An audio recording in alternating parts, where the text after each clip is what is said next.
Kumpul mainan, kumpul kenangan. Saya Fendi dan selamat datang ke video SM Collector. Baru-baru ni semasa saya outstation, saya singgah ke Popular yang berdekatan dengan hotel yang saya tinggal. Sajalah nak masuk cuci-cuci mata, nak lihat ada tak kad Monster Galaxy Card di sini. Saya ada nampak kelibat kad berada di belakang kaunter pembayaran. Tetapi saya juga nampak dekat Popular ini ada menjual pelbagai jenis blind box dan juga figurin. Wah, ada Pokemon Mewtwo. Memang lawa dan sangat-sangat detail oriented Pokemon Mewtwo ni. Kalau tak silap saya, memang barangan ini dah dilicenskan. So boleh mereka jual dekat Popular.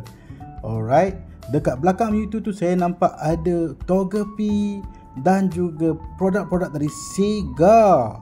Wah, not bad. Barang Kimetsu no Yaiba pun ada di sini ya. Tapi macam biasa saya hanyalah sekadar mencuci mata.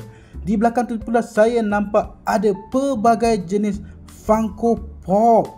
Daripada Kimetsu no Yaiba, My Hero Academia, Star Wars, E.T., Peacemaker, Winnie the Pooh, Hello Kitty dan ada satu menangkap mata saya iaitu Harry Potter Funko Limited Edition in gold color lagi. Memang cantik lah.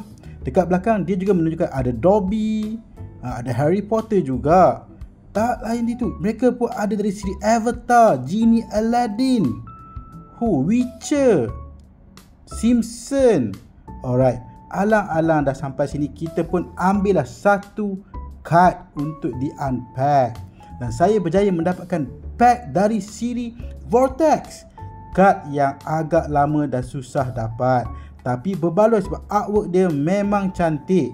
Gambar depan adalah naga bayangan Fang. So tagline kumpul, main dan gabung. So marilah kita buka dan lihat kad apa yang ada di dalam.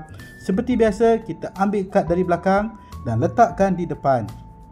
So kad pertama yang kita dapat dari siri Vortex ini adalah kad Fang, Cakaran Naga Bayang, HP 200, Attack 280. Sayangnya tiada efek untuk kad ini. Alright, kad seterusnya yang kita dapat adalah Bobo Boy Ice, Baju Perisai, HP 280, Attack 240, efek Attack tambah 100 jika kad sebelum ini adalah Bobo Boy Air. Kad seterusnya adalah kad Bobo Boy Taufan, HP 180, Attack 140. Efeknya pula, kad ini boleh ditukar dengan kad Bobo Boy Beliung jika kad Bobo Boy Beliung ada di dalam deck. Not bad, not bad. Yang seterusnya, kad kita adalah Yaya Tendangan Gravity, HP 200, Attack 160. Macam biasa, kad ini pun tiada efek ya guys. Seterusnya adalah kad Mary Pops, HP 220, Attack 160.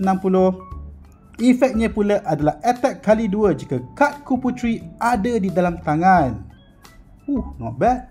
Dan kad terakhir kita adalah Bobo Boy Halilintar, Sambaran Halilintar, HP 220, Attack 320. Efeknya pula HP tambah 40 jika kad sebelum ini adalah Bobo Boy Petir. Dia punya design memang lawa. So memandangkan kad ini adalah kad versi lama, kita perlu jaga sebab ini adalah koleksi dan tak boleh dimainkan dalam siri Monster Galaxy Card. Kena letak dalam sleeve. Alright, so ini adalah kad-kad yang telah kita dapat. So sampai sini sajalah video kita kali ini. Jumpa next time. Bye.